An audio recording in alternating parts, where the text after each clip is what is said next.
So money evolved out of kind of our desire for exchange and a desire to have exchange to be better than barter, right? And so money evolved to be coins and stones and rocks and shells and stuff like that.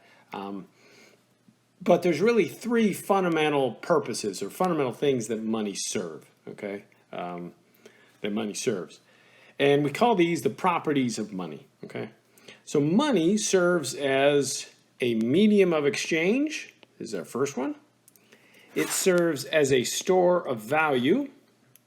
And the third one is it serves as a unit of account, okay?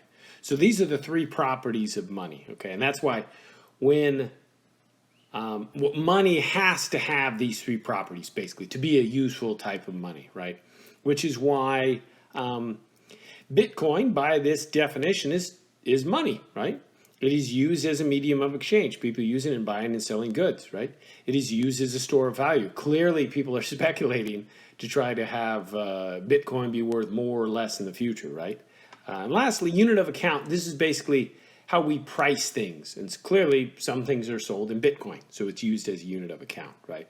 So anything that has these three properties, we generally consider to be money, okay? So let's talk about them in order. So the first one, medium of exchange. What does this mean? Well, right, this is our first one here.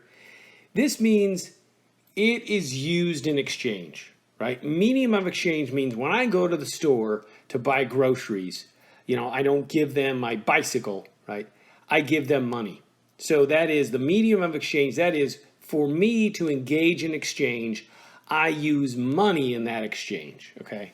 So that's what medium of exchange means. It's an asset used for the buying and selling of goods and services, right? So for us, this is the primary way we use money, right, as a medium of exchange, okay?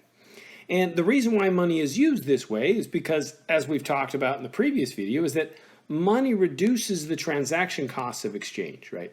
Barter has a lot of transaction costs, right?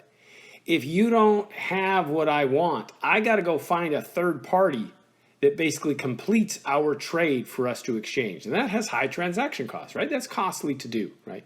Money makes that easy. I give you money, you can take that money and buy whatever you want, right? So money reduces the transaction cost of exchange. It just makes exchange a whole lot easier, okay? And so, so this is the aspect of what we call a medium of exchange, okay? Now the second aspect, which is the store of value, so this is property number 2.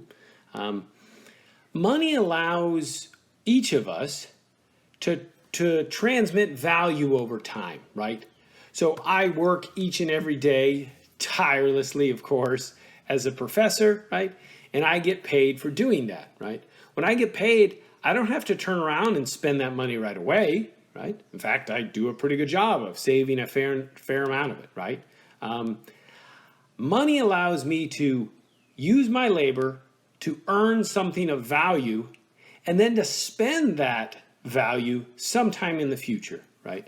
So that's what we mean by a store of value. It allows me to accrue wealth, hold on to that wealth, and spend it sometime in the future when I choose to spend it, okay? So money allows a person to transfer value through time.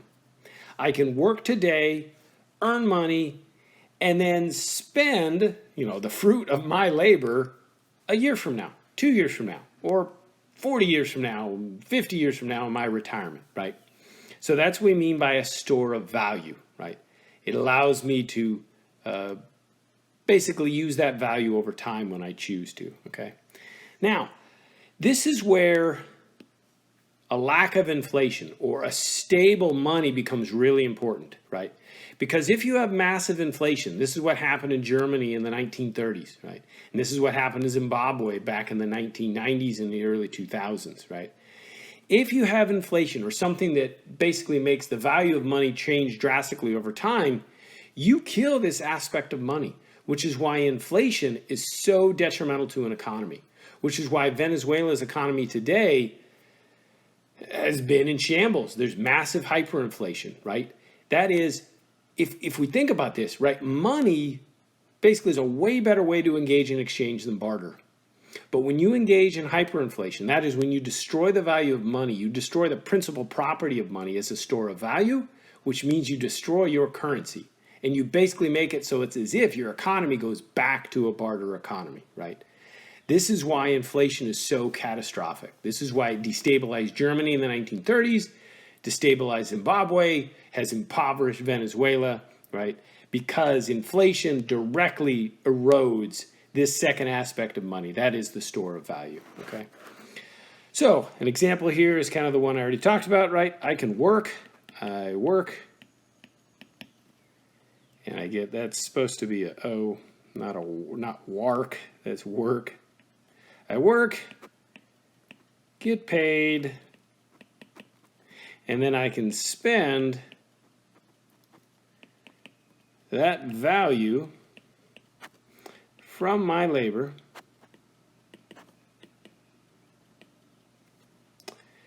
in the future.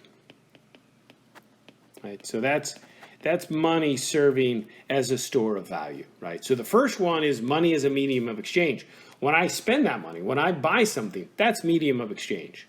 When I take those dollar bills and I put them in my savings account, right, and wait and let them sit there, that's money serving as a store of value, okay?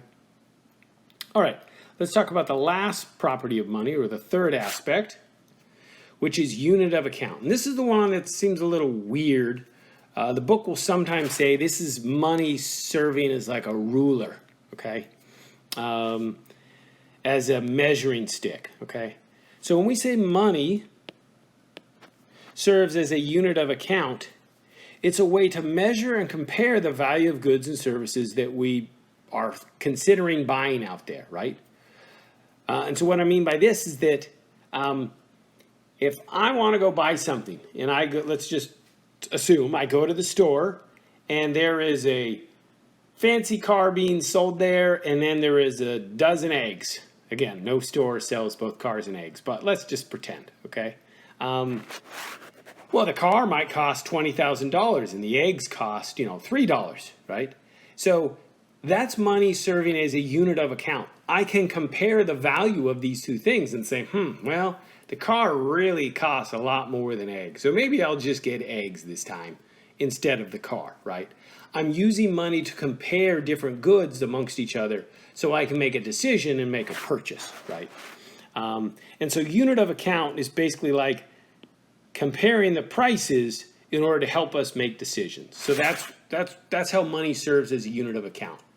It serves as kind of a measuring stick that we can compare eggs and bread and cars and tires and, Spam, and then make a decision of, I really want to get the tires because I need them and I'm willing to spend the money on tires and not on on a car or something like that, okay? So this basically, when we say unit of account, this is basically a way to compare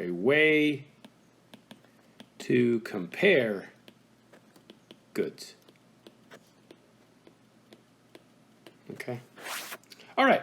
So those are the three properties of money, right? So for money to be money, it has to have these three properties. That is, it has to be used as a medium of exchange in the buying and selling of goods. It has to be able to be used as a store of value. That is, I can earn money today, set it aside in an account or a savings account somewhere, and then use that money sometime in the future.